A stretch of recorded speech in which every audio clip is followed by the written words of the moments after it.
Hello and welcome to the EGX Rezzed developer sessions. Thank you. Hopefully there'll be a bit of time for Q&A at the end of this one. We'll have a microphone in the middle of the room, so when these guys are finished, if you have a question, just line up at the microphone and we'll get through as many as possible. So without further ado, please welcome the guys from Relic.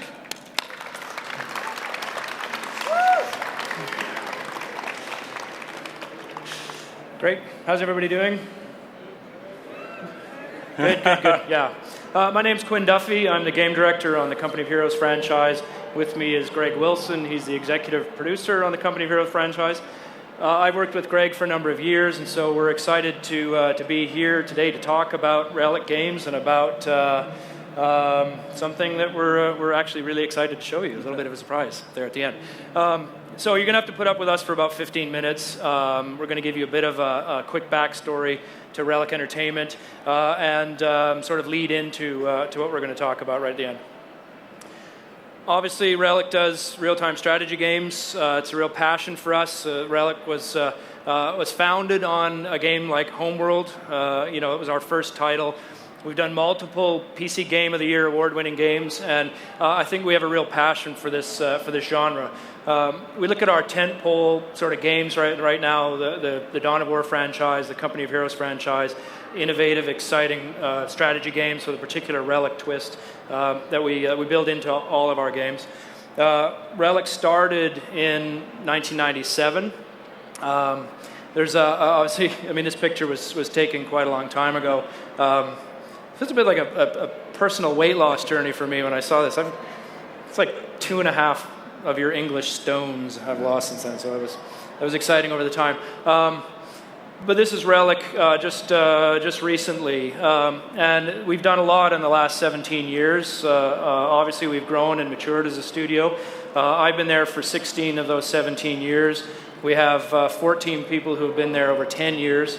50% of the studio has been there for more than 5 years, and so what that gives us is an eye to our sort of our legacy, a connection to the past, and also a need to look into to the future. We've spent the last year under Sega. It's been a very, very exciting year. There's been a lot of really interesting initiatives at the studio level, sort of how we're developing games, how we're sort of organizing as teams. We're looking at games as a service going forward, and that's kind of an exciting new initiative for us. So I'll pass it over to Greg, and he's going to talk about some of how we're building games as a service. Absolutely, thanks, Quinn.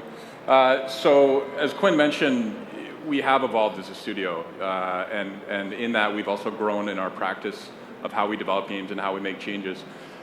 In the past, we've used a combination of our sort of instinct as developers in making changes and improvements to our games. We've also drawn on the community wherever possible, fan sites, in-game chat, forums, just playing the live game with the community. We've collected telemetry in the past, but maybe never harnessed it to its full capabilities, and that's partly because we didn't really know how to visualize it best. So you take a bunch of raw numbers, you turn it into a graph, and it maybe just doesn't turn into an engaging discussion on how to make the game better. What we're here to talk about is how we've learned from that experience. So here is an old example of a Company of Heroes 1 report. This kind of shows some numbers and some graphs, and it's a comparison of the win-loss ratio of the factions, but it really isn't helping to sort of engage the guys and girls on the team to make change. And how we've grown from that is we actually now have a group of data specialists that are ingrained right into the team, and they help us to collect and to sort and also to visualize and demystify this data on a regular basis. And it really just creates a situation where we can engage as a team in solving problems together and ultimately just try to improve the experience for our consumers. There's an interesting byproduct of that is what we call data overload, because now that we have a team that's dedicated to this, all they're doing is generating reports, and they're just sort of firing at the team. So we're doing our best to integrate that into our day-to-day. But where that leads us is we're now using our instinct. We're still drawing on the community for feedback, but we're also adding this sort of data element to really make informed decisions about how we update and change our games. So I'm just going to walk through a few examples of how we've used these reports to start these conversations and make some pretty big changes in the way that we update our games. As a data point, for COH2 in 10 months, we've collected over 20 million hours, or we've logged over 20 million hours from the community in terms of gameplay. So that's a significant data set to draw from. So when we talk about the numbers, you get the sense of the volume. A byproduct of being more comfortable and informed about making decisions is we're actually making them more often. You can see here in this chart, we actually see COH1 and COH2 number of updates in the software over the same period of time, and we've literally doubled it in the first 10 months. So better decisions, more confidence leads to actually making them more often, which means a better experience for the consumers. So this first graph is network connectivity, and obviously in a multiplayer game, you want to make sure that the network is flawless to have a great experience. And when this was presented to us as a team, we sort of looked at it and said, I don't really think that's a great experience for our consumers. And so the discussions that came out of this led to a complete rewrite of our network layer, and we introduced something that we call the battle servers, which some of you may be experienced with. And essentially that just relays packets back and forth between the PCs, but you can see on the far right there, that little red line, that's when we implemented the battle servers, and the impact was a significant drop in the number of disconnects for our players. So less disconnects means more players in the game, means greater game experience, and at the end of the day, that's really what we're all about. This chart is balance, and so balance is really tough, especially in an RTS. There's a lot going on. But it shows the gap between the factions at launch, and over time, the discussions that we've had have brought us sort of closer and closer to that middle, 50-50 win-loss ratio that we're always striving for. But you can see that we didn't start out in a great place, but it led to these discussions moving forward, making informed decisions, drawing from data, talking with the community, and ultimately led to what we see here is a pretty close race between the two factions. So an interesting point for those that like to investigate data, if you've Google red versus blue matchmaking bias, you'll actually come up with a couple studies where they used the same game with different team colors, and they found out that there was actually a difference in the balance between red and blue, and red was biased by about 5% for winning just strictly on team color. So yeah, lots of challenges in balancing. This is our commitment, though. It shows that we're investing and we'll continue to try and update the game to make it excellent. So I think Quinn has some more to share on balance and game design. Yeah, we'll cover off on some of that complexity that Greg mentions. We do make complex games, and I think we've got asymmetric armies. That's a sort of a bedrock of our design in Company of Heroes. But the challenge is in delivering something that feels and looks relatively natural. We set ourselves a goal of sort of these real soldiers, real battlefields in the original. And what it turns out is that to make soldiers move and react and act naturally takes a lot of data. So this is a screen grab of our data tool, which is a typical infantry soldier who's in a squad of 6, who's in an army of 15 plus units, who's playing in a 4v4 game, and you can see the sort of cascading complexity that can emerge. But at the same time, we deliver a lot of emergent gameplay and a lot of long-term gameplay, and that's why we see games like Company of Heroes being played 7 years later. So what I wanted to show you next was an actual pre-production video where we take all this complexity. This is the inspiration for it. We put this out a couple of years ago for Company of Heroes' 5th anniversary. But this was the vision statement visually for the game development of Company of Heroes. And so we'll just run that now.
So I just wanted to point out that that video was over 10 years old. That was one of the precursors for the development of Company of Heroes. And you can see our first sort of look at the systems that really underpin the gameplay in Company of Heroes, the squads, the vehicle criticals, the cover, and all those kinds of things. And I'll talk a little bit more about that.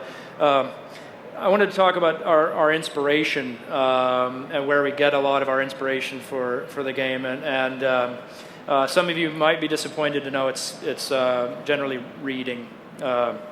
We look at a lot of books. This is sort of a piece of my personal shelf at home. But what we find in those books are the little anecdotes and the stories that we can turn into gameplay features and the sort of the high-level vision of the game. And Alex, who's our brand director, he's from England, maybe lacking a little bit of understanding of Canadian geography. He said, I bet you line up all the books you guys have ever read and would stretch from Vancouver to Ontario. And I thought, well, that's a plausible thing. Let's look into it. So I did measure all the volume, all the pages in the books that we have, and it worked out to about 18,000 feet, which is like 3.5 miles. That won't even get me to home, never mind Thunder Bay. But there is a lot of research that goes into these games in terms of developing the authenticity and how we deliver the Company of Heroes experience. And a lot of it is driven around the sort of emotive content, the emotional content in these books. The high-level vision of the game is really emotionally driven, and we wanted the players to sort of experience the ruthless truth of war, as we said. Every battle should tell a story. We want, whether it's multiplayer or co-op or campaign, that the single gameplay experience has a narrative flow. It has a beginning and an end and a climax, and there's something exciting happening, and players can get together and talk about it after the game. And that was sort of our own experience. And so that high-level vision, you need to support it with gameplay features. And one of the big innovations in Company of Heroes was a directional cover system. So that's, I get cover from this lectern if I'm in the game. And there's a lot of strategy that emerges, a lot of that battlefield tactics that emerge around the cover system. But it took a lot of what we call holistic design. It's getting every discipline in the company to contribute to a gameplay feature.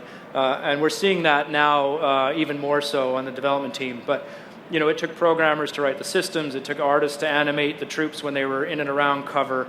The cover is dynamic, can be created or destroyed, and that creates the use of different kinds of weapons. We had to develop a whole miss system. That we spend as much effort on getting bullets to miss guys as they do hitting, and the bullets walk up the cover, and the cover tears apart, and it goes away, and troops reposition, and then you need to flank. You've got this emergent gameplay around flanking in Company of Heroes, which is really, really big. And in Company of Heroes 2, we added vaulting. I mean, you saw vaulting in the video about 10 years ago, and we put it into Company of Heroes 2. And now cover is a tactical element on the battlefield that you can navigate around and use for shortcuts. So all of that stuff takes a whole team to build a feature to that level of success. And we really wanted to hone in on this. And so we actually started writing these on our whiteboards at the office. And it's really about, as a team, know what you're building, know what you want to build, know how to make it better. So play it, examine what you've done, talk about it, and make the game better. And we're using the metrics to inform how we're designing games and even building teams around features and what the community wants to do and what we want to do as a team. And so I think that segues into what we want to show you. So I'll pass it over to Greg again. A little bit, yeah. Thanks, Quinn. So we've talked a little bit about our journey as a studio, how we're evolving our practices and our process, how we're relying on instinct, a lot of community sentiment and feedback, and then also now adding sort of a data layer to understand what direction to take the franchise and what content to introduce. And so without further delay, I'm really proud to be able to announce what the team has been working on for the last little while. We're excited about it. We can't wait to show it to you. So here we go. Company of Heroes 2, the Western Front Armies.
So yeah, Company of Heroes 2 is back on the Western Front. We're releasing the Western Front Armies. This is 2 brand new armies that will be playable in multiplayer against other players and in PvE in Comp Stomp against AI with your friends in custom games. New units, new models, new animations, new sound effects, live vehicle recordings, new abilities, new strategic and tactical options in terms of gameplay. This is standalone content, meaning you do not need to own the original Company of Heroes 2 to participate. You can have an entry point into the franchise with both armies or just purchase a single one. Whatever faction you choose, that's your entry point. So yeah, it's awesome. And actually, for everyone in this room, don't forget to pick one of these up on your way out. This is access to one of those armies for free on Steam. Okay?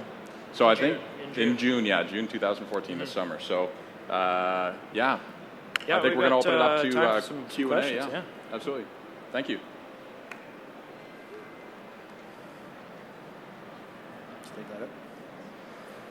So if you have a question for these guys, just come up here, queue up, and we'll get through as many as possible.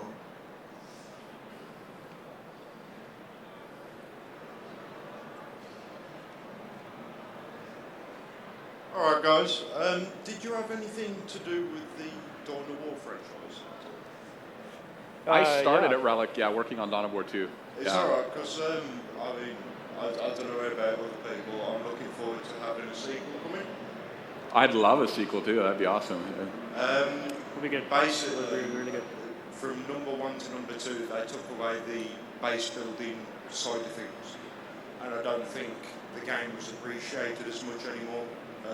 Number 1, I still go back to now. I've still got lots of friends that go back to, and we enjoy the base building side of things. Can that be something you can take forward to the team in the future? I will absolutely give that feedback to anybody in the studio that will listen. Yeah, the Dawn of War 1 and Dawn of War 2 series were definitely a little bit different in terms of what they offer for gamers. We love Dawn of War at the studio, but today we're here to talk about the Western Front Army experience. Quinn and I are on the COH franchise, and that's what we're here to answer questions about. So thank you very much for the question. You can build great bases in the new Company of Heroes. In the new Company Heroes armies. The West, the Oberkommando West, the German army, the new German army, has a really unique economic system and base building system and how they take over territory. So I think we're really excited about that. Okay. Thanks for your question. You were saying about taking gameplay as a service. Is that going to be moving the Company of Heroes franchise back towards something more similar to Company of Heroes Online as it was a couple of years back? Well, I think Company of Heroes Online obviously was a free-to-play title, and so there's elements of that are like the business model that apply to some games today that would be considered games as a service. But what we're really talking about is making content that people want to play and understanding how to deliver that content. And so we've learned from Company of Heroes Online as an experience. The team has taken that knowledge and applied it forward to Company of Heroes 2. And for us, it's just about making sure that the content, the updates, and the direction that we're heading as a franchise is really what the community wants. So that's what games as a service means to us. We talked when we were launching Company of Heroes 2 about it being a long-term platform for us to deliver the World War II experience. And so we just keep rolling out new content, new features, new systems, updates, all that kind of stuff to keep the game fresh, keep the community active, keep sort of supporting what they want to do. And we saw that with the World Builder. We released the map making tool, and there's 1,000+ maps in the Steam Workshop already. So there's a desire to support the game from the community level, and we want to do everything we can to support them. Thank you very much. Thank you. Hello. You toyed with the free-to-play model with Company of Heroes Online, and I'm guessing that you learned from that it didn't really work for you. Did the knowledge you gained from that experience sort of help come to this conclusion of creating this Western Front Armies, where you could buy either one or both armies for a cheaper price as like an entry level to the franchise? Yeah, I mean, we learned about data and how we weren't harnessing data very well for Company of Heroes Online, so that definitely helped Company of Heroes 2 as a franchise take a big step forward. And it plays back into that whole piece of we have instincts as developers. We want to push and innovate within the genre and our own IP.